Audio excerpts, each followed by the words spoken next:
In the past 3 years, the term feminine energy has become one of the most popular subjects on social media. From feminine energy in your relationships to feminine energy in business. This hyped topic has entered every area of our lives and made women wonder, are my problems coming from not embodying enough feminine energy? Am I feminine enough? What should I do if I don't feel feminine? Am I not able to attract a strong partner because I'm not feminine? I decided to bring clarity to this topic. In this episode, I'm busting the most common myths and misconceptions about feminine energy. I will explain what it is and what it is not. And together, we will explore the real value of feminine energy in your own life. At this point, everyone has heard the terms masculine and feminine energy. In fact, it's become a modern-day currency. It promises increased perceived value, makes you more attractive, and also guarantees success, safety, and a life full of love and respect, which makes it very easy to sell. The problem with selling masculine or feminine energy is that it implies there is a hypothetical standard that a woman or a man must fit into to be loved and accepted. In this episode, I want to talk to you about feminine energy specifically and clear up some myths and misconceptions about it. Most of the time, feminine energy is sold as a very specific image that one has to achieve at all costs. It suggests in every area of life, what you wear, how you speak, how you laugh, what you say, where to work, what to do, what to desire, and how to spend your free time. There are so-called feminine dresses and feminine hobbies. There are so-called feminine professions and feminine voices. And these promise to make you more attractive and get more love. The danger of these concepts is that rather than making women genuinely happy, they make women perform. Women abandon their true dreams and desires because they don't fit into the concept of a feminine, read good, woman. Women become self-conscious if someone calls them too much, or threatening, or too strong.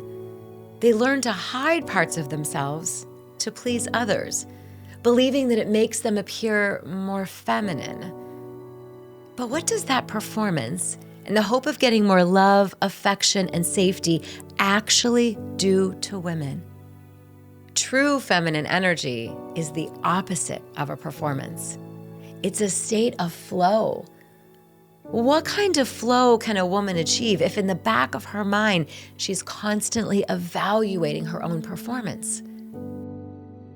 What kind of feminine energy are we talking about if you question the value of your organic expression?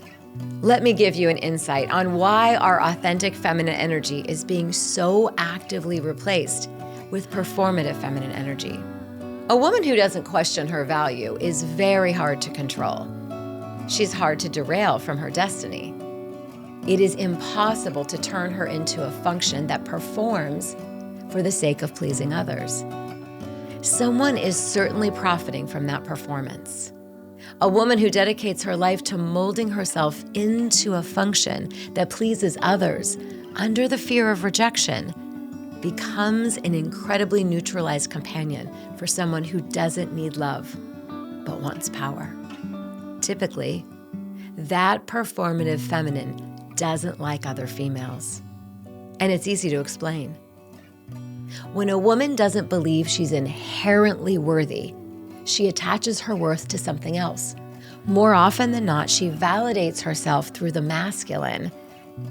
And because a performative feminine doesn't believe in its inherent worth, it fears being replaced. So it doesn't allow the proximity of other feminine. Now tell me, how much a performative feminine is missing in life because of that fear? Amazing friendships, deep and beautiful connections, a true feminine wisdom. So what is real, integrated, potent femininity? the kind that inspires poets, heroes, and painters. What is the feminine energy that got mixed up with performance and formal attributes in 2024? If I had to replace that term with one word, I would choose flow. Feminine energy is a state, an unapologetic, joyful, free state of flow. Feminine energy creates harmony and connection. It's nurturing, not out of obligation, but because it overflows. Feminine energy is a state you feel safe in your body. It's a state where you're playful and everything feels magical. In that state, you hear your inner music and you move with it. Everyone around is mesmerized because it's obvious you are connected to an inner source that others crave too. But we disconnect from that state so early on. We stop listening to our inner music and start seeking outside approval from others. We see other women performing, and we learn that that's the way. Being in your feminine energy nourishes you first and foremost. In that state, you rest your mind and recharge. Only you can answer what it takes for you to enter that state. There is no recipe. If I tell you to do a specific thing, that will be a performance. Instead, ask yourself, what would it take for me to feel safe in my body? To know I am beautiful, worthy, and lovable. Your feminine energy is already inside of you, and no one can diminish or enhance it. It is inherently yours, but it requires shedding off the expectation of others and getting to know yourself. So tell me, what would it take for you to feel the state of flow? What do you need to let go of? What do you need to forgive? What do you need to admit? How do you need to nurture yourself? What would your surroundings look like when you're in that state of flow? Do they even matter? What taste is your feminine energy like? Is it chocolate or red wine, potato chips or cherries? There is no right way to be feminine. The only right way is to be you, the way that your heart knows and remembers. You just need to feel the flow again. Thank you for watching this episode. I hope you share it with the women you care about. Under this episode, I've left a link to my community, a safe space where women connect and share their healing journeys. It's where I guide women through monthly transformations and share my knowledge about the topics we often don't discuss. I can't wait to meet you. Love always, Dr. Amanda.